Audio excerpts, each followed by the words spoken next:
अस्सलामुअलैकुम, welcome to the show खबर और तज्जिया। मैं सना कहवान, प्रोग्राम में मेरे साथ मुजम्मिल सरवर्दी साहब। मुजम्मिल साहब बहुत शुक्रिया। नाज़रीन, प्रोग्राम का आगाज़ कौम के लिए अच्छी खबर के साथ। अरशद नदीम मियाँ चन्नू का रिहायशी, जिसने 40 साल बाद पाकिस्तान को ओलंपिक्स में गोल्ड मेडल जितवा दिया और कौम का हीरो बन गया। इस पर भी बात और बात। बिलावल भुट्टो जरदारी के स्टेटमेंट के हवाले से, मखसूस नशिस्तों के हवाले से उन्होंने क्या कहा, टॉफ़ी से तशबीह दी है उन्होंने, जो अदलिया का फैसला उस पर तनकीद की है, इस पर भी बात करेंगे। और इमरान खान के ट्वीट के हवाले से भी बात होगी। लेकिन सबसे पहले अच्छी खबर, गोल्ड मेडल पाकिस्तान के नाम। अच्छी खबर बड़े अरसे बाद आई है। क्रिकेट में जिस तरह से मुसलसल मायूसी, नाकामी हमने देखी और कौम को बड़ा गुस्सा था, अब बिलाखिर अच्छी खबर के बाद कौम बड़ी खुश है। वो मैं मीरा का क्लिप सुन रहा था, वो कह रही थी अरशद नदीम ने क्रिकेट में बहुत अच्छी कारकर्दगी दिखाई तो लेकिन बहरहाल कौम को बहुत फ़ख्र है अरशद नदीम पर, और हम भी अरशद नदीम को मुबारकबाद देते हैं इस प्लेटफॉर्म से। गवर्नमेंट ऑफ पंजाब ने उनके लिए 10 करोड़ रुपए का ऐलान किया है। गवर्नमेंट ऑफ सिंध ने 5 करोड़ रुपए का ऐलान किया है। अली जफर ने 10 लाख, अहमद शहजाद ने 10 लाख। तो इनामात का सिलसिला भी जारी है। कौमी असम्बली ने करारदाद पास की है, उन्हें तमगा इम्तियाज देने की बात की गई है। ये हमारी नौजवान नस्ल के लिए अच्छी खबर है, जो बड़े मायूस देने थे। की बात ये मेहनत का फल इस तरह से मिलता है। और मुझे जो सबसे अच्छी बात लगी कि जो इंडियन काउंटर पार्ट थे, जो उनकी मदर ने कितना अच्छा मैसेज दिया कि वो भी मेरा ही बेटा है। की मदर ने उनको मुबारकबाद दी, और दोनों तरफ जो वो बात हुई है वो भी बहुत अच्छा है। दोनों की इकट्ठी फोटो भी आई है और एक स्पोर्ट्समैन स्पिरिट है। और मुझे उम्मीद है कि फेडरल गवर्नमेंट भी जेनरसली अरशद नदीम को इनाम देगी। जी, वज़ीर आज़म तो किस तरह से पुरजोश थे, एक्साइटेड उन्होंने ये देखा भी है। उनकी जेब भी उतनी पुरजोश होनी चाहिए। और लेकिन अभी तक कोई फैसला सामने नहीं आया। कल तो जिस तरह वो बड़े एनर्जेटिक थे, शानदार इस्तकबाल में जब वो प्राइम मिनिस्टर हाउस आएंगे तो तब ऐलान किया जाएगा, या मुलाकात होगी। कौम कैसे उनका इस्तकबाल करेगी? मेरे ख्याल में हीरोइक इस्तकबाल होगा। यस, और एक बहुत बड़ा हीरो है, पाकिस्तान का एक नए हीरो ने जन्म लिया है। और उन्होंने पाकिस्तान के लिए वर्ल्ड, एक तो ओलंपिक रिकॉर्ड, वर्ल्ड रिकॉर्ड बनाया, 100 साल रिकॉर्ड तोड़ा है।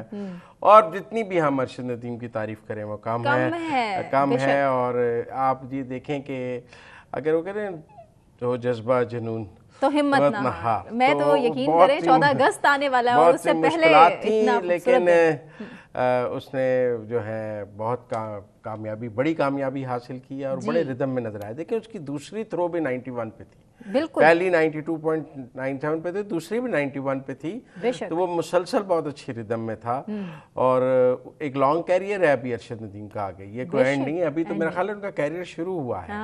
अभी तो मेरा मतलब है कि पहला कदम है। मुझे बहुत से मेडल्स अरशद नदीम से तवक्को है। कोई भारी भरकम बजट नहीं, किस तरह से कोई तैयारी नहीं, जिस तरह से मेहनत किया ना, अगर वो अपना ख्याल रखें, अपनी फिटनेस रखें, पैसे की रूह में बह ना जाएं जो हमारे क्रिकेटर्स पर बारिश हो रही है पैसों की, और अपना एथलेटिज्म जिंदा रखें, तो मुझे उम्मीद है वो और बहुत से मेडल जीतेंगे। ये तो अभी पहला कदम है। बेशक, कौम की दुआएं आपके साथ हैं। बहुत लंबा कैरियर है। मैं उनको अगले ओलंपिक में भी देखता हूँ। मैं ये नहीं समझता कि ये उनका कोई आखिरी ओलंपिक था तो आखिरी मेडल था। मैं उन्हें अगले ओलंपिक में भी देखता हूँ। तो आई होप सो कि वो बहुत कामयाबी जो है वो समेटेंगे। बहरहाल हमारी तरफ से भी उनको मुबारकबाद, बहुत मुबारकबाद। आगे बढ़ते हैं। बिलावल भुट्टो जरदारी साहब, जो कि इस टाइम एक लंबी छुट्टी के बाद बिलावल साहब, लंबी गैर हाजिरी के बाद, एक लंबे निजी दौरे के बाद, हाँ जी, और कह रहे हैं कि बीटीआई को सीटें ऐसे दी गई जैसे टॉफी दी जाती है। ये टॉफी लग रही है इनको, मखसूस नशिस्तें। देखिए, पार्लियामान में जो तकरीर की जाए ना, उस पर तौहीन अदालत नहीं लगती। ये अदलिया की बड़ी मजबूरी है। पार्लियामान की सुपरमेसी है। पार्लियामान की सुपरमेसी। वैसे क्या कहा है बिलावल ने? सुनवा देते हैं पहले, फिर उसके बाद इस पर तबसरा करते हैं। दुनिया का जैसे अरशद नदीम साहब ने कोई गोल्ड का तारीख रकत की है, तो हमारा जुडिशरी ने भी जनाब स्पीकर वैसे वर्ल्ड रिकॉर्ड्स तोड़ दिए। पाकिस्तान का जो जुडिशरी है वो इतना काबिल है कि वो ना सिर्फ अदालत चलाते हैं, वो तो जनाब स्पीकर डैम भी बना सकते हैं। बिलावल साहब ने तशबीह किससे दी है? वो अरशद नदीम साहब से दी है कि हमारी अदलिया भी तारीख रकम कर रही है। अब ये फैसले इनके हक में नहीं आ रहे, तो अब इस पर इस तरह तनकीद बनती तो नहीं है। वाली बात गलत तो नहीं की, बिल्कुल दुरुस्त है। वो अदलिया का काम नहीं था। और बानी पीटीआई उस वक्त सपोर्ट कर रहे थे चीफ जस्टिस के डैम बनाने का। उसके खिलाफ बिल पास करें ना, तो ठीक है ना। तो इस हवाले से तो ठीक है कि हमारी अदलिया का कोई 145वां नंबर है, और ये कोई गलत बात तो नहीं है कि लोगों के मुकदमात का साल फैसला नहीं होता, लोग मर जाते लेकिन हैं, बानी साफ पीटीआई मिलता के है। मुकदमात के लिए रातों को भी खुलती है, मेरे और आपके मुकदमात साल बारी बायोमेट्रिक हो जाता है, ठीक है ना, एयरपोर्ट पर भी हो जाता तो है। इसलिए मेरे ख्याल में वो मसला तो ठीक है। उन्होंने और भी कुछ है आपके पास बिलावल साहब का सुनाने जी, के? बिलावल साहब मजीद भी कुछ कह रहे हैं, बड़ा गरजे और बरसे हैं, बड़े अरसे की खामोशी उन्होंने तोड़ी है। क्या कह रहे हैं पहले सुनवाते हैं आपको। अदालत ने कहा था कि ये तो इन्होंने अपने इलेक्शंस में धांधली की, जिसकी वजह से इनको ना निशान मिलेगा और ये ना जमात रहेंगे। नहीं सुनाया, इन्होंने सुनाया, और मैं समझता हूँ इस फैसला ने, वाइंड अप कर रहे हैं, मैं वाइंड अप ही कर रहा हूँ। अब तशरीफ इस रखे, वाइंड फैसला अप ने, कर। जनाब स्पीकर, इस फैसला ने एक मरा हुआ सियासी जमात जिनका इलेक्शन का कैंपेन का ना सरो पैर था, इनको ऐन वक्त में ऐसे फायदा दिया कि पूरा जमात जो है वो मोबिलाइज हो गया, और इस इलेक्शन के आखिरी वक्त में ये फैसला लेना, उसका सियासी असरात भी थे। सियासी असरा। बिलावल साहब ने मजीद भी कहा है कि हम दिन रात टीवी चैनल्स पर एक दूसरे को बुरा भला कह रहे होते हैं, मैं चोर नहीं वो चोर है, मैं गद्दार नहीं वो गद्दार है, और ये लड़ाइयाँ सियासत के दायरे में रहकर होनी चाहिए, सिलसिला रुकना चाहिए। ठीक बात है, मैं समझता हूँ कि रुकना चाहिए और कोड ऑफ कॉन्डक्ट होना चाहिए, आपस में इल्ज़ामात नहीं लगने चाहिए। लेकिन मेरे ख्याल में एक लंबी गैर हाजिरी के बाद बिलावल साहब ने अपनी वापस हाजिरी डाली, और उन्होंने आज अपनी पोजीशन, बहुत लोग बिलावल की पोजीशन के हवाले से डाउटफुल थे, इबहम का भी शिकार थे, तो बिलावल साहब ने आज अपनी पोजीशन क्लियर की कि वो कहाँ खड़े हैं, अदलिया को कर रहे हैं टारगेट। और इस हवाले से जो जुडिशरी के इलेक्शन एक्ट तरमीम के, इसका मतलब है उस पर भी वो साथ हैं। जुडिशरी के हवाले से जो मौक़िफ़ हुक्मरान इत्तेहाद का है उस पर भी वो उनके साथ हैं, और दीगर जो मामलात गवर्नमेंट के हैं, इसका मतलब है कि बिलावल भुट्टो हुकूमत के साथ खड़े हैं। हाँ जी। पहली बात तो आप ये समझें। और जिन लोगों का ख्याल था कि जी बिलावल पीटीआई की तरफ देख रहे हैं या बिलावल नून लीग से दूर जा रहे हैं, बिलावल चाहते हैं दोनों सीटें, दोनों पोजीशंस रखते हैं, ये मान लें कि पीपल्स पार्टी दोनों तरफ खेलना चाहती है विकेट। नहीं, ये तो दोनों तरफ नहीं खेल रही ना, पीछे से कोशिश ये तो तो बड़ी एक की तरफ इन्होंने, ही हो गई ना। पीटीआई की दूसरी तरफ नून लीग को कभी आप मुज़ाकरात कर लें, मशवरे भी देते हैं। बात सुनिए ना, आज तो एक तरफ खड़े हो गए ना आके। इसका मतलब है जब कभी क्राइसिस का वक्त होता है उस वक्त वो अपना वजन नून लीग के पलड़े में डाल देते हैं, लेकिन हर दूसरे दिन स्टेटमेंट बदल लेते हैं। लेकिन आज तो मेरा मतलब है कि उन्होंने स्टेटमेंट वाजे कर दी ना कि वो कहाँ खड़े हैं। इसका मतलब है पीपल्स पार्टी कहाँ खड़ी है, और मुझे लगता है कि एक टोन सेट की है कि मैं पहले भी कह रहा था पार्लियामेंट वर्सेस जुडिशरी हो सकता है। हाँ, उन्होंने कहा है कि इस वक्त इदारों के दरमियान फासला साफ नजर आ रहा है, और फासला इसलिए है क्योंकि एक इदारा दूसरे इदारे में मुदाखलत करता है, ये मुदाखलत का सिलसिला रुकना चाहिए। अच्छा, इसमें वो फौज का जिक्र नहीं कर रहे, वो अदलिया और पार्लियामान का जिक्र कर रहे हैं कि जो अदलिया है वो पार्लियामान के कामों में मुदाखलत करती है, जो अदलिया को नहीं करनी चाहिए। जो कानून पार्लियामान बनाए अदलिया को उसमें मुदाखलत नहीं करनी चाहिए।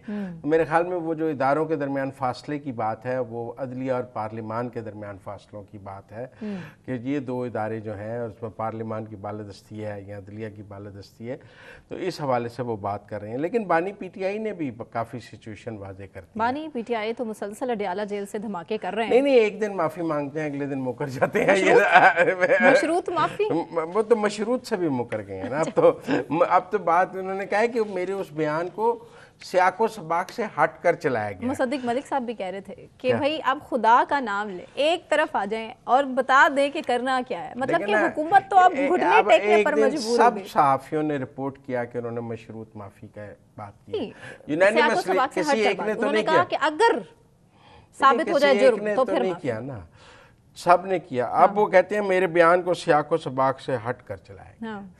अच्छा, पहली बात यह तो उन्होंने अब तो कहा है कि मेरा तो मौक़िफ़ है कि 9 मई एक फॉल्स फ्लैग ऑपरेशन। हाँ, उन्होंने कहा कि एजेंसी से वीडियो गायब कर दी। वो ये नहीं कह रहे थे, उस दिन वो कह रहे थे कि एक सीसीटीवी दिखा दें तो मैं माफ़ी मांग लूँगा। आज तो वो कह रहे हैं ये एक फॉल्स फ्लैग ऑपरेशन था। तो डॉक्टर यास्मीन राशिद जो है ना वो कोर कमांडर के हाउस बाहर मौजूद थी, लेकिन वो कारकुनान को पुरअमन रहने का कह रही थी बाहर आ जाएं, आप अंदर ना जाएं, और वीडियो में है, देखा भी जा सकता है। आप लेके ही क्यों गए कारकुनान को? उस पर वो कहते हैं कि जी हमें जहाँ भी एहतजाज करें, कंटोनमेंट का इलाका हो, GHQ हो, हमें पाकिस्तान का आइन ये हक देता है कि हम एहतजाज कर सकते हैं। अब पीपल्स पार्टी भी कह रही है अच्छा, अब आप कि मेरी कौन कौन सी वीडियोस जो कि टेलीविजन पर हमने देख ली हैं, अब आप और कितनी प्रूफ चाहिए? अब ये एक बड़ी नई बहस शुरू हुई कि जी आप कंटोनमेंट में और GHQ के बाहर एहतजाज कर सकते हैं या नहीं कर सकते। खान साहब ने कहा कर सकते हैं, आइन में कहाँ लिखा है कि नहीं कर सकते GHQ के बाहर? देखें, लेकिन किसने कभी किया है? देखें, किसी ने कभी फौजी हेडक्वार्टर्स के बाहर जाके एहतजाज नहीं किया। इस मुल्क में मार्शल लॉ रहे हैं, मार्शल लॉ के ख़िलाफ़ तहरीक चली है, इत्तेहाद बने हैं मार्शल लॉ के ख़िलाफ़ जमहूरियत की बहाली के लिए, तब भी छावनियों और कंटोनमेंट्स और GHQ के बाहर मुजाहरे नहीं किए गए। हालांकि फ़ौज का बराह रास्त इक़्तिदार था और फ़ौजी मार्शल लॉ के ख़िलाफ़ तहरीक चलती थी, लेकिन तब भी ये रखा गया कि इस तरह फ़ौज को मुतनाज़ नहीं किया जाएगा। देखिए, अयूब के मार्शल लॉ, ज़ियाउल हक के मार्शल लॉ, मुशर्रफ के मार्शल लॉ, तीनों में कभी GHQ और कंटोनमेंट। देखें, जब बेनज़ीर भुट्टो वापस आई तो लाखों लोग थे उनके पास, लेकिन तब भी किसी ने नहीं किया। ये क्रेडिट खान साहब को जाता है। उनके वालिद को फांसी दी गई थी, उनका एक ग्रीवियंस था ज़ियाउल हक के खिलाफ कि उनके वालिद को फांसी दी गई है। बानी PTI का तो कोई ग्रीवियंस ही नहीं है ना कि मुझे गिरफ्तार ही किया गया है, उनके तो वालिद को फांसी दी गई, तो उन्होंने भी कोई GHQ या कंटोनमेंट्स की तरफ लोगों को नहीं मोड़ दिया कि जी आप चले जाएं। तो ये पाकिस्तान में ये सियासी रवायत मौजूद नहीं है, और अगर खान साहब इस सियासी रवायत का दिफा करते हैं तो फिर उनके लिए आसानियाँ नहीं है, क्योंकि उनके इस मौक़िफ़ के हक़ में कोई सियासी जमात नहीं है। मतलब नवाज शरीफ को निकाला, वो कहते हैं मुझे जजेस ने या फौज ने निकाला। हम तो सुप्रीम कोर्ट के बाहर जो मुजाहरे होते हैं उसको भी गलत समझते हैं। मतलब आप आज तक ये कहते हैं कि नून लीग ने सुप्रीम कोर्ट पर हमला किया। हाँ जी, किया। कहते हैं ना, तो कोई इनकारी नहीं है ना। अच्छा, देखें ना, तो इसका मतलब है अगर सुप्रीम कोर्ट आपके खिलाफ फैसला करे तो आप कहते हैं कि अदालतों पर हमला नहीं होना चाहिए। तो फिर आइन में कहाँ लिखा है कि अदालतों पर हमला के बाहर मुजाहरा नहीं हो सकता? बेशक यही पॉइंट तो खान साहब ने अच्छा, लिखा है। नहीं, आइन में कहीं लिखा है कि आप सुप्रीम कोर्ट के बाहर मुजाहरा नहीं कर सकते, आप हाई कोर्ट के बाहर, लेकिन नहीं किए जाते। नहीं किया।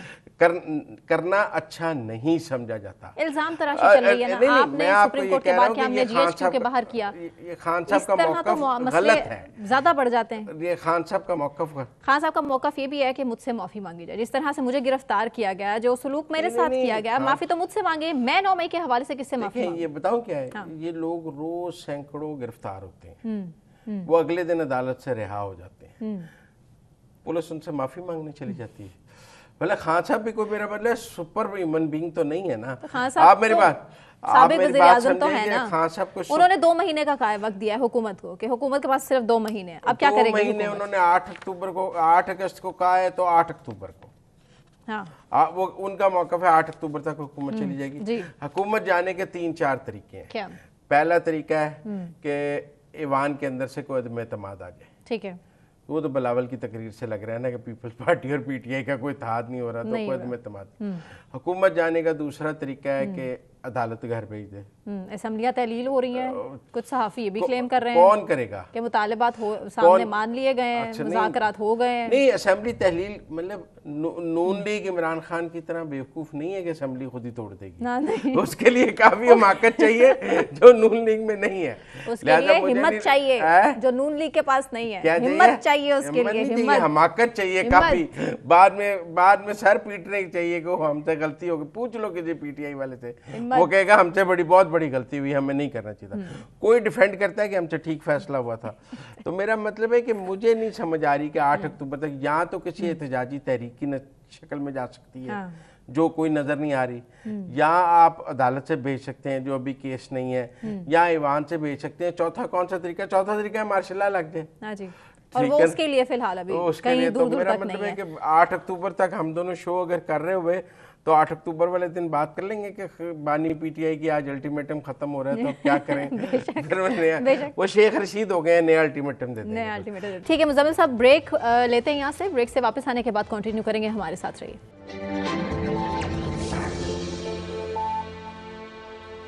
वेलकम बैक नाज़रीन। बात अब सूबाई वजीर मादनियात शेर अली गोरचानी की एक वीडियो जो कि बहुत वायरल हो चुकी है, और इस वीडियो में साफ देखा जा सकता है कि गोरचानी साहब किस तरह से करप्शन की बात कर रहे हैं और कह रहे हैं कि आप अपना बंदा भेजें, ये आपको फाइल मिल जाएगी और किस तरह से लेन देन की वो बात कर रहे हैं और यकीन दहानी करवाई जा रही है उनकी तरफ से कि जी हाँ ये करप्शन हो रही है और कोई वीडियो बना रहा है और अब ये वीडियो वायरल हो चुकी है। पहले आप वीडियो देख लीजिए, फिर उसके बाद इस पर तबसरा करते हैं।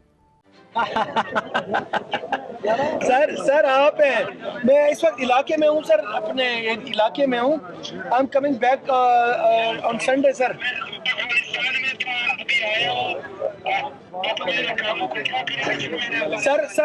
सर उसका मैंने वे आउट निकाला है सर। उसकी हमने SOPs ये बनाए थे ऑक्शन के लिए, लेकिन हम उनको ऑक्शन में डाल के आप खुद ही आपको दिलवाएंगे सर। वो सारा आपकी अप्रूवल होगी, आपने बस बंदा भेजना है सर। किस तरह करेंगे? नहीं, किस तरह करेंगे?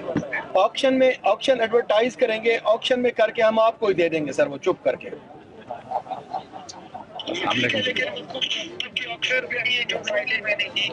उन्हीं वही प्लॉट एडवर्टाइज करवाऊंगा जो आपने दिए थे मुझे सर। अच्छा, तो कब आपसे एक दफा मिलूं? आप मंडे, आपका घर है, मंडे मुलाकात होगी लाहौर सर।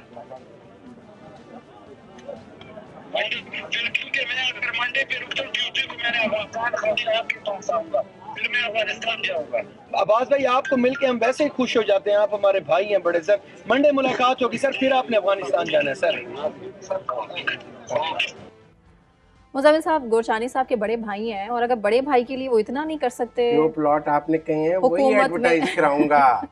जो आप कह रहे हैं वही बस आप बंदा भेजें और आप नीलामी बस करा के आपको ही दिलवा दूंगा। हाँ, मतलब दो नंबर नीलामी, मर्जी की ऑक्शन, मर्जी के प्लॉट, मर्जी का सारा कुछ। इससे तो पंजाब गवर्नमेंट की सारा जो प्रोसेस है ऑक्शन का वो नजर आ रहा है ना, वो सारा फ्रॉड नजर आ रहा है कि कितना माइंस की ऑक्शन है, ये सारी 2 नंबर थी। वजीर मादनियात ने कहानी खोल दी है। एक वजीर क्या कुछ करा सकता है? उसने कहा जी जो प्लॉट अब आपने कहे हैं ना, बस वही वाले ऑक्शन में जाएंगे सर दूसरे तो जा ही नहीं सर। भाई हैं आप सर, आप बेफिक्र हैं। भाइयों के लिए तो कुछ भी हो, भाइयों के लिए तो फिर जान भी आ जाए। लेकिन वजीर आला पंजाब ने ये अच्छी बात है कि नोटिस ले लिया है और अब एक कमेटी भी बना दी गई है और हो सकता है कि अभी तो इनको काम करने से रोका गया ना, लेकिन हो सकता है कि एक जल्दी फैसला भी आए और जिस फैसले से इनको फारिग कर दिया जाए इनकी वजारत से भी। अब इनका बयान भी सामने आया, हमने कोशिश की है, गोरचानी साहब से रब्ता किया है कि आप अपना मौक़िफ़ दीजिए, आप आइए हमारे प्रोग्राम में, लेकिन एक्चुअली वो आ नहीं सके।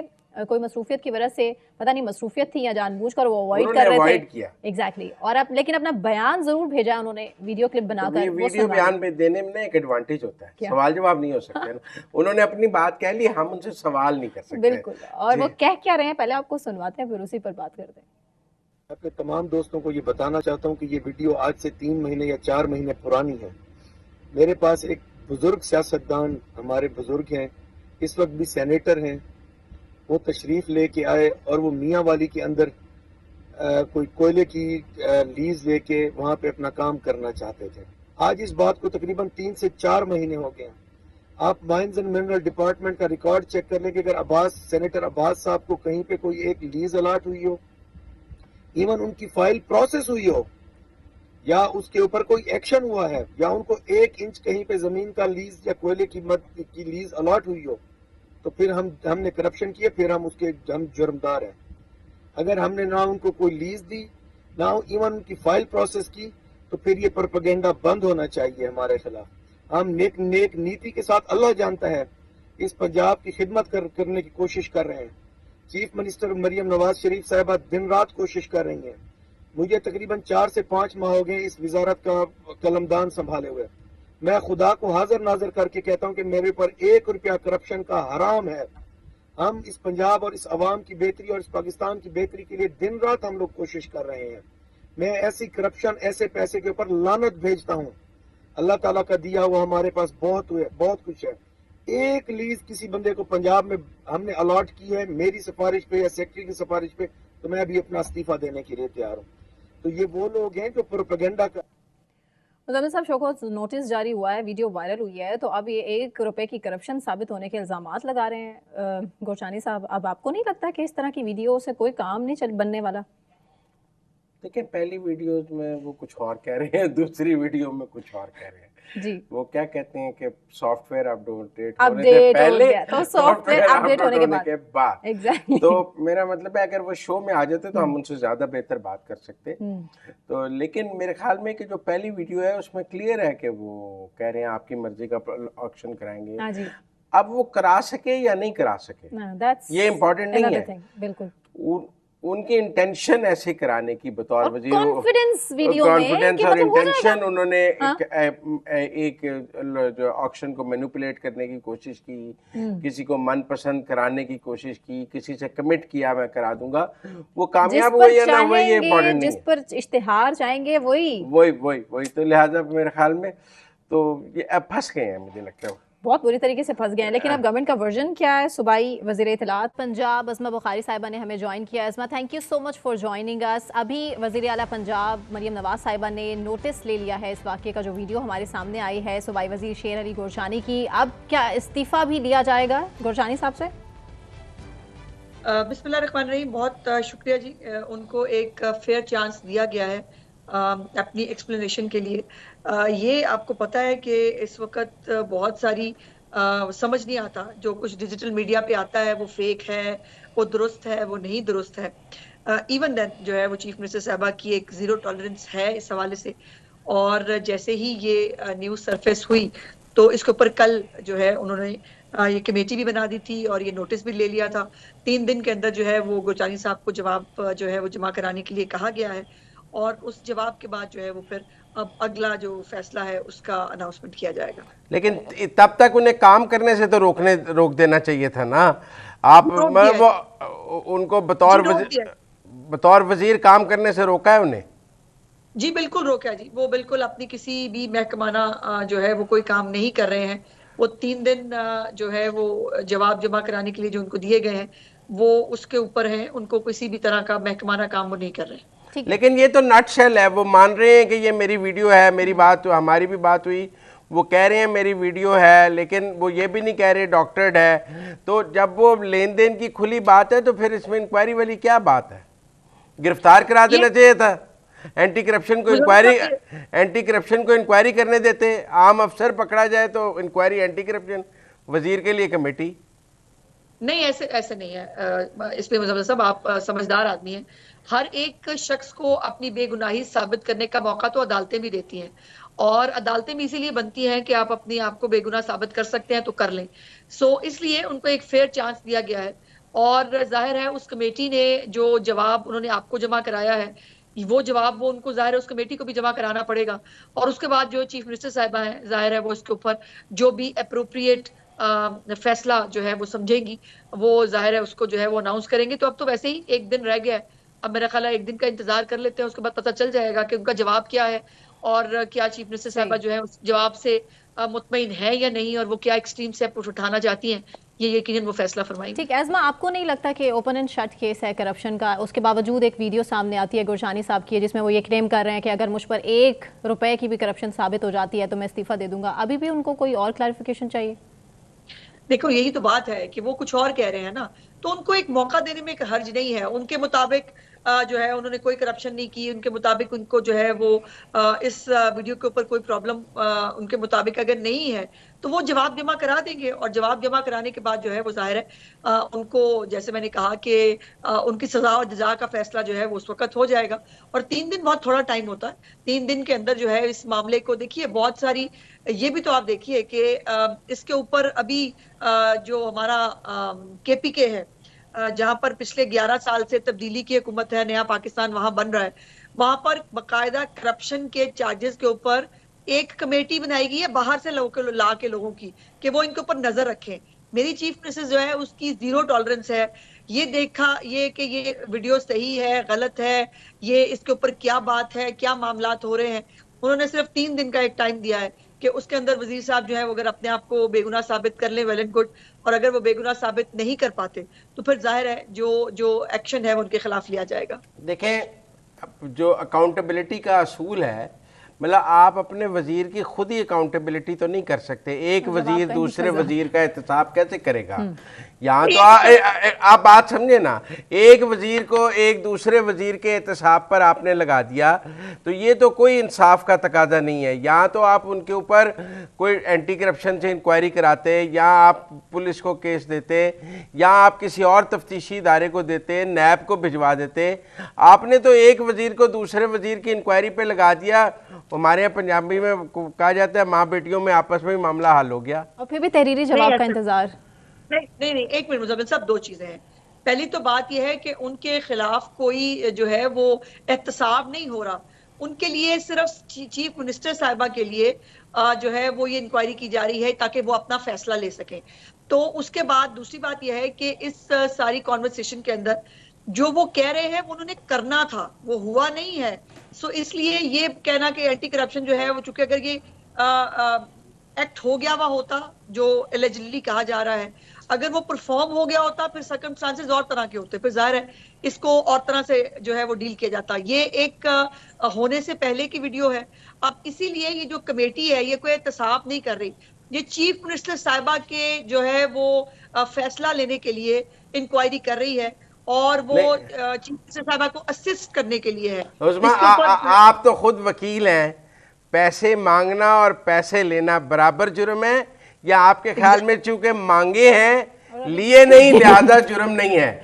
आप मुझे ये समझा रही हैं कि उन्होंने पैसे मांगे लेकिन चूंकि लिए नहीं, तो अभी केस कोई लिए नहीं लिहाजा जुर्म का इर्तिकाब नहीं हुआ।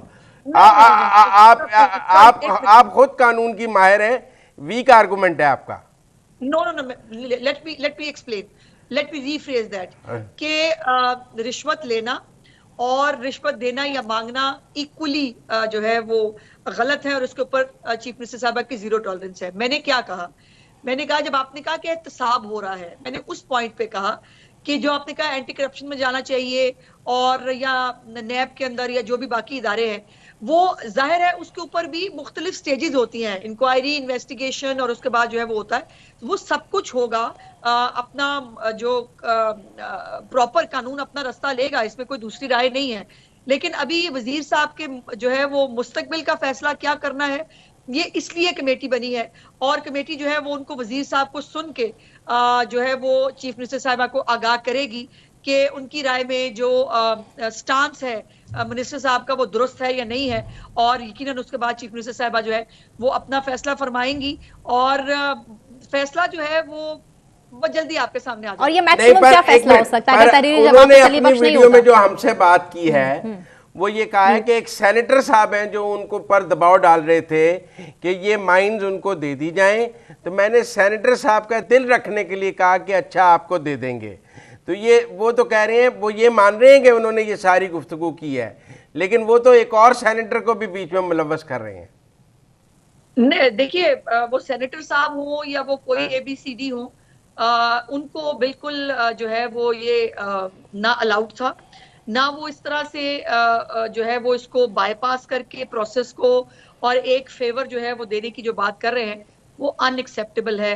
चीफ मिनिस्टर साहिबा कतई तौर पर इसको बाय नहीं करती हैं, और इसीलिए उन्होंने इसके ऊपर खुद नोटिस लिया है। इस बात को प्लीज अप्रिशिएट करें कि इससे पहले कि कोई और कहता, इसके पहले कि वो मीडिया पे आ जाती, इससे पहले कि वो जो है वो आप लोग हमारी जो है वो हमारी क्लास ले रहे होते, चीफ मिनिस्टर साहिबा ने खुद ही जैसे उनके नॉलेज में आई उन्होंने कहा कि अनएक्सेप्टेबल है ये गुफ्तगू जो है, और ये क्राइम हुआ है नहीं हुआ है, कितना हुआ है, क्या हुआ है, ये सब जो है ये इमटेरियल है। मुझे जो है वो इसके ऊपर मैं कतई तौर अगर कमेटी उनके खिलाफ रिपोर्ट देती है तो आपको गुरचानी साहब को हथकड़ियां लगती नजर आ रही हैं? मैं समझती हूँ कि एक दिन का इंतजार कर लेते हैं। इसका मतलब है कि जवाब, तहरीरी जवाब तसल्ली बख्श होगा जितना टाइम दिया जा रहा है बिकॉज ये पंजाब गवर्नमेंट को सेटिस्फाई करने की कोशिश की जा रही है जहां तक अभी नजर आ रहा है। टाइम लेने की तो बात ही नहीं है, 3 दिन से कम क्या ही टाइम होता है, पहली बात। दूसरी बात यह है कि जो फैक्ट है वो तो फैक्ट है ना, और वो उसको मान भी रहे हैं कि ये फैक्चुअल पोजीशन है, तो वो टाइम ना देने वाली तो बात ही नहीं है।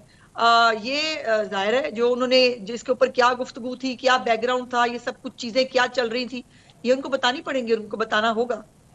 लेकिन किसी भी बैकग्राउंड में ये गुफ्तगू तो काबिल कबूल नहीं हो सकती। आपने चाहे किसी का दिल रखने के लिए की है या दिल तोड़ने के लिए की है, ये गुफ्तगू एक वजीर का शयान शान तो नहीं है। नहीं, ये एक्सक्यूज भी नहीं है, ये कोई एक्सक्यूज नहीं है। मैंने तो जैसे कहा सेनेटर हो या जो मर्जी हो, उसको आप out of the way favour देने की बात कर रहे हैं। रूल्स रेगुलेशंस को जो है वो बिल्कुल सबोटाज करके, और आप इस तरह से, वो कतई तौर पर नाकाबिले कबूल है। इसलिए तो इतना सख्त नोटिस लिया गया है, और इसीलिए जो है वो उसके ऊपर बड़ी सख्त कार्रवाई जो है वो होने जा रही है। बहुत शुक्रिया उस्मा बुखारी हमारे साथ बात करने का। सर, अभी सूरत हाल तो मुझे क्लियर नहीं हो रही। फरागोगी की करप्शन पर बड़ी बड़े बयानात देने वाली उस पर तो कभी इंक्वायरी नहीं हुई ना। एग्जैक्टली, इमरान खान ने कभी इंक्वायरी का हुक्म नहीं दिया, या उनको तो उनके दौरे हुकूमत में तो स्कैंडल सामने भी नहीं आया ना। नहीं, स्टोरियां छपती थी, जिक्र करते थे, क्लियर किसी ने नहीं किया।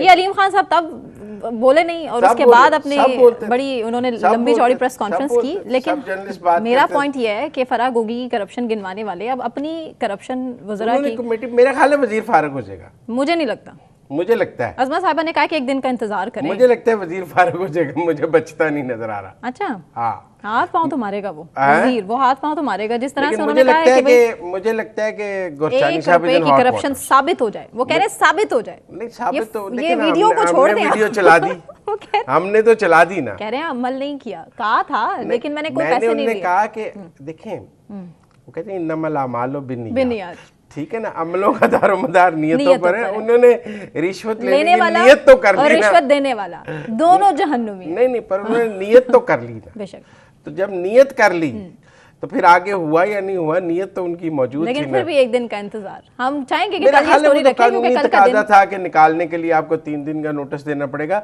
लेकिन मैं समझता हूँ, जो मुझे उस्मा बुखारी की गुफ्तगू से समझ आई है ना, वो ये है कि गुरचानी साहब की छुट्टी होती नजर आ रही है। तभी कह रही है एक दिन का इंतजार करें। एक दिन का इंतजार नहीं चाह रही कि ऑन एयर इस तरह की स्टेटमेंट देके चली जाती, तो गुरचानी साहब कहते थे पहले से हम लोगों ने डिसाइड कर लिया। लेकिन जो बार बार कह रही थी ना कि कल तक, मुझे लगता है कल चीफ मिनिस्टर का माइंड मौजूद है और वो इस कमेटी की रिपोर्ट पे गुरचानी साहब बचते नजर नहीं आ रहे। या थोड़े अरसे तक के लिए हो सकता है कि उनको सर्विसेज से मुअत्तल कर दे। उन्होंने कहा कि मुअत्तल तो इस वक्त भी है ना।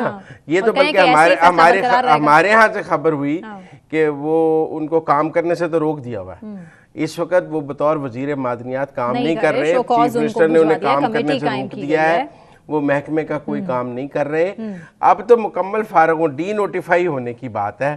उनसे इस्तीफा लिया जाता है या उन्हें डी नोटिफाई किया जाता है। वजीर मादनियात हैं। हाँ, मिनरल्स बड़ा ल्यूक्रेटिव।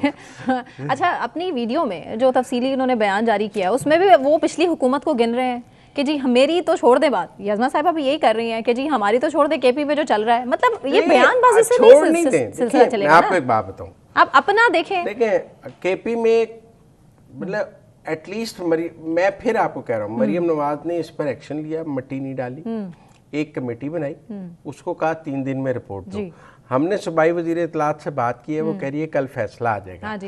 उस पर मेरा अंदाजा है कि वजीर फारग हो जाएगा, आपका अंदाजा है कि कुछ नहीं होगा। मतलब इतना इख्तलाफ है ना हमारा कि वजारत जाती नजर नहीं आ रही, आपको नहीं आ रही, मुझे आ रही है। अच्छा, फर्क इतना ही है ना हमारे दरमियान।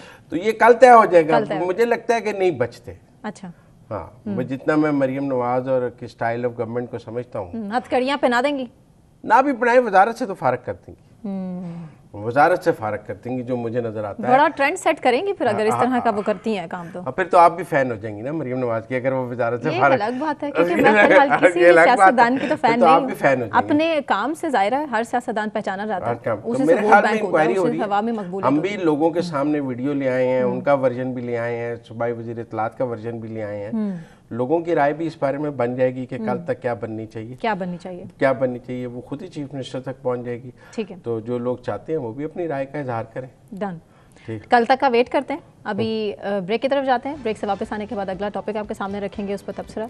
एक ब्रेक के बाद हमारे साथ रहिए।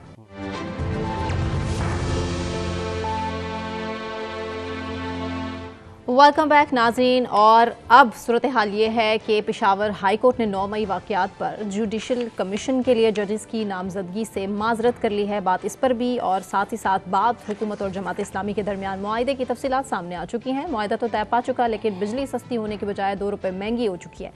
मुज़म्मिल साहब, सबसे पहले जुडिशल कमीशन बनाने से माजरत, जजेस सामने नहीं आ सकते, 9 मई का मामला है नहीं, ही ऐसा देखिए, मैं आपको सेंसिटिव? एक बात बताऊं, ये एवं पॉलिटिकल पॉइंट स्कोरिंग थी केपी गवर्नमेंट के हवाले से। 9 मई पूरे मुल्क में हुआ है, मतलब कराची में भी हुआ है, लाहौर में भी हुआ है, पेशावर में भी हुआ है, गुजरांवाला हुआ है, फैसलाबाद हुआ है, 36 शहरों में हुआ है।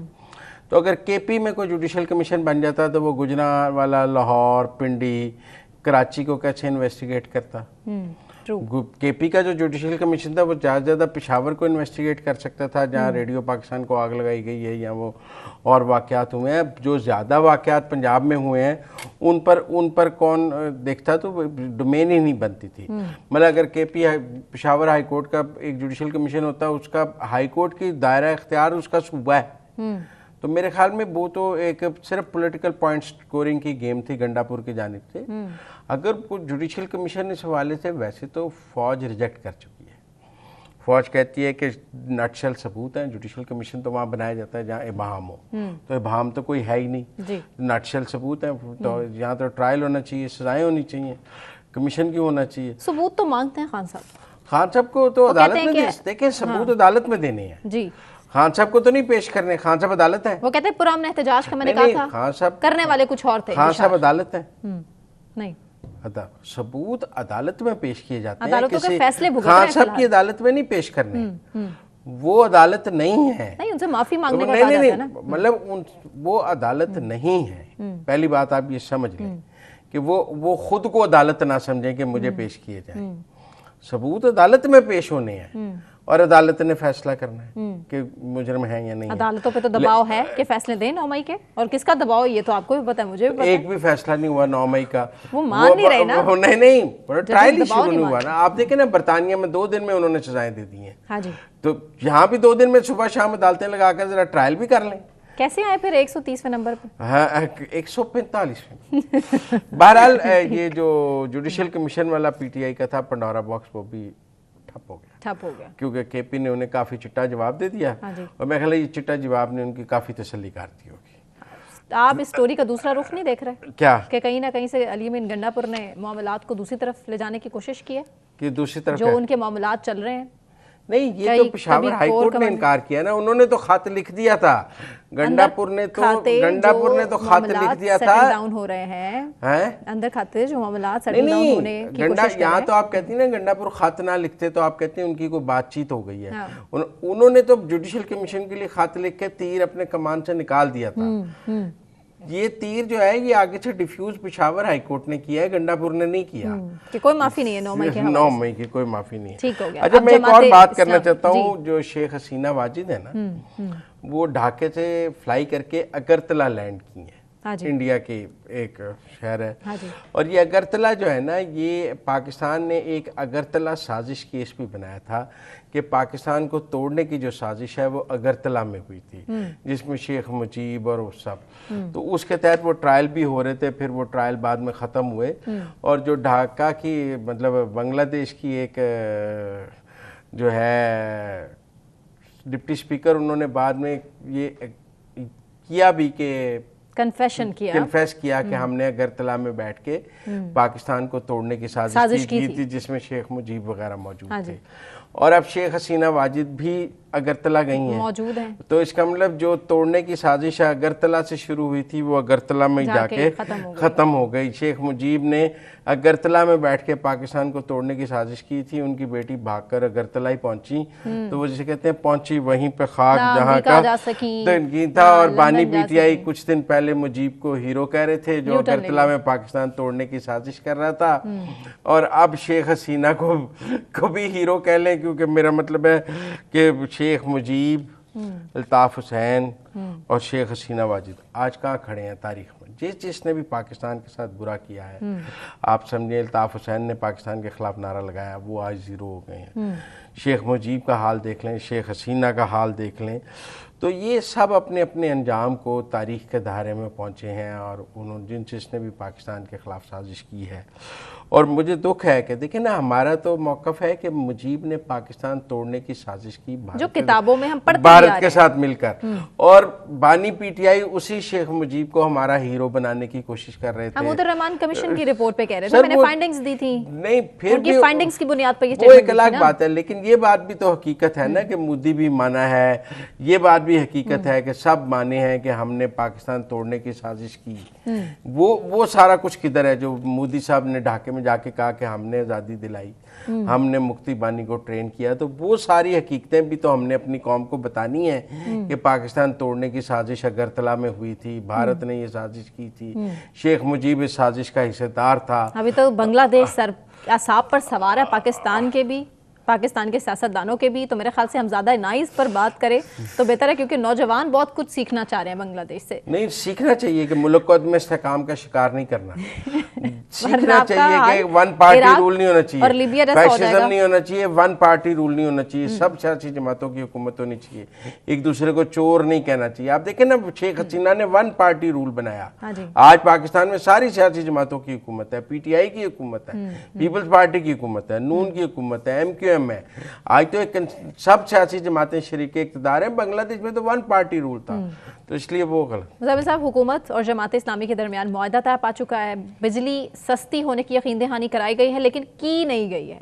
मौखर कर दिया धरना जमात इस्लामी ने भी। मैंने ये मुआहदा पढ़ा है, उसमें कहा गया है कि 1.5 माह में बिजली सस्ती की जाएगी। हुकूमत ने ये नहीं कहा कि हम आज ही सस्ती कर देंगे। फैसले हो रहे हैं, IPPs के हवाले से भी हो रहे हैं, के फोरेंसिक ऑडिट्स भी हो रहे हैं, मुआहदे ख़त्म भी किए जा रहे हैं, और मेरा ख्याल है कि ये बहुत जल्द, 1.5 माह ज़्यादा वक्त दिया गया है, उससे पहले ये सब कुछ हो जाएगा। और उन्होंने कहा कि बिजली के फी यूनिट जो कीमत है, उसकी कीमत जो है वो 1.5 माह में कम कर दी जाएगी। अब कितनी कम है, 20% है, 30% है, मतलब किसी के घर 30,000 का बिल आता था, गवर्नमेंट ने ये यकीन दहानी 15,000 का आएगा। नहीं, फी यूनिट प्राइस की कीमत कम होगी। वो तो देखें ना, आप कितने यूनिट इस्तेमाल करेंगी उतना ही बिल आएगा ना। अभी तो मैं जितने कर रही हूं उससे तो 85 दुगना रुपए पे दुगना आ रहा पहुंच चुका है, 80 रुपए पे पहुंच चुका है। तो अगर यूनिट की प्राइस 50 रुपए पे आ जाती है, 40 रुपए पे आ जाती है, तो आप जितने यूनिट इस्तेमाल करेंगी बिल तो उतना ही आना है। लेकिन फी यूनिट प्राइस कम होनी चाहिए, और जो महंगे स्लैब्स हैं वो खत्म होने चाहिए। दूसरा इस मुआहदे में है कि इनकम टैक्स जो हमारे सैलरीड पेशा लोगों पे लगा, उसको कम करने की भी बात है। जो मेरी और आपकी तनख्वाह पे इनकम टैक्स लगा है, उसको भी कहा है, और गवर्नमेंट ने कहा है कि टास्क फोर्स बना दी गई है जो मुआहदों की हुकूमत के नज़रसानी कर रही है, और के इलेक्ट्रिक का फोरेंसिक ऑडिट भी कराने की बात की गई है, और हुकूमत ग़िज़ाई अशिया की कीमतों और टैक्स में कमी करेगी। अब जमात इस्लामी ने अपना धरना ख़त्म कर दिया, और वो घरों को चले गए, मौखर किया है। वो कह रहे कभी भी निकल भी सकते हैं अगर मुतालबात दोबारा दे सकते हैं, लेकिन अभी तो 1.5 महीना आगे नहीं है। तो अगर बानी पीटीआई ने कोई सड़कें गर्म करनी है तो जमात इस्लामी अवेलेबल नहीं है। अच्छा। आप ये समझेंगे जमात इस्लामी ना उनको 13 अगस्त को अवेलेबल है, ना आगे अवेलेबल है। अच्छा, इसीलिए खत्म कराया गया जल्दी जल्दी से। उन्होंने कहा कि जो अब बानी पीटीआई ने जो करना है ना, पीटीआई ने वो अपने जोरे बाजू पे करना है, वो जमात इस्लामी के जोरे बाजू। अली अमीन गंडापुर की वीडियो अब बड़ी वायरल हो रही है सोशल मीडिया पे, जिसमें वो तरीका बता रहे हैं कि आपने घर से कैसे झंडा लेकर निकलना है। कैसे? सबसे पहले आपने पाकिस्तान का झंडा, और उसी झंडे के नीचे आपने तहरीक इंसाफ का झंडा लेकर घरों से निकलना है, और आपने सबने घरों से बाहर निकलना है, और आपने अपना एहतजाज भी पुरअमन तरीके से रिकॉर्ड करना है। देखिए, मेरी बात सुने। वैसे तो मैं इस बात के हक में नहीं कि आप यौम आज़ादी को सियासी तौर पर इस्तेमाल करें। ये कौम का मुतफ़िका दिन है, आज़ादी का दिन है, ये कोई सियासी दिन तो है ही नहीं। बेशक ये पाकिस्तान की आज़ादी का दिन है, और हमें अपनी आज़ादी मनानी है। हमने इस दिन अपनी सियासी लड़ाई नहीं लड़नी। उस दिन पकड़ नहीं सकते ना, कैसे पकड़ेंगे इतने सारे लोगों को? आप नेशनल डेज पर पॉलिटिकल कंट्रोवर्सीज पैदा नहीं करते। ये कौमी इत्तेफाक राय के दिन है। 14 अगस्त पर सब सियासी जमातें मुत्तफिक हैं कि ये यौम आज़ादी है। बेशक सब निकलते हैं घरों से। आप इस दिन को की आड़ में अपनी सियासी कोई लड़ाई लड़ना चाहते हैं तो ये कोई पॉजिटिव बात नहीं है। अच्छा। मैं नहीं समझता कि सियासी लड़ाई लड़ने का कोई दिन 14 अगस्त हो सकता है। आप मेरी बात सुनिए, 14 अगस्त यौम आज़ादी मनाने का दिन है। 14 अगस्त को हमें पाकिस्तान की तरक्की की बात करनी चाहिए, खुशहाली की बात करनी चाहिए। वो तो करते हैं ना, वो जो मार्केट में आप देख नहीं रहे बाजे। अच्छा, वो बाजे पाकिस्तान तो की बिल्कुल तरक्की के। लेकिन मैंने एक और वीडियो भी देखी है, उन्होंने कहा जितने का बाजा है उतने का एक पौधा लगा दे। हाँ, वो बहुत अच्छी चीज़ वो बहुत अच्छा, बहुत अच्छी चीज़ अब एक पॉजिटिव मैसेजेस भी चल रहे हैं कि बाजे ना, लेकिन शुक्र है गंडापुर साहब ने ये नहीं कहा कि बाजा भी साथ लेकर निकले, और उन्होंने कहा कि एक हाथ में आपके झंडा होना चाहिए, दूसरे हाथ में बाजा होना चाहिए। और पुलिस लेकिन मैं ये बाजे वाली यौम-ए-आज़ादी के भी हक में नहीं हूँ, बेशक ये मैं बाजे वाली यौम-ए-आज़ादी हमें इससे पॉजिटिव और मुस्बत तरीके से मनाना चाहिए। और अभी से ही ये बाजे शुरू हो चुके हैं और अब देखना ये है कि 14 अगस्त तक या उसके बाद भी चलते रहेंगे। ठीक है, मुझे सना कहवान को, मुजम्मिल सोहरवर्दी साहब को इजाज़त दीजिए। अपना बहुत ख्याल रखिए। अल्लाह हाफ़िज़।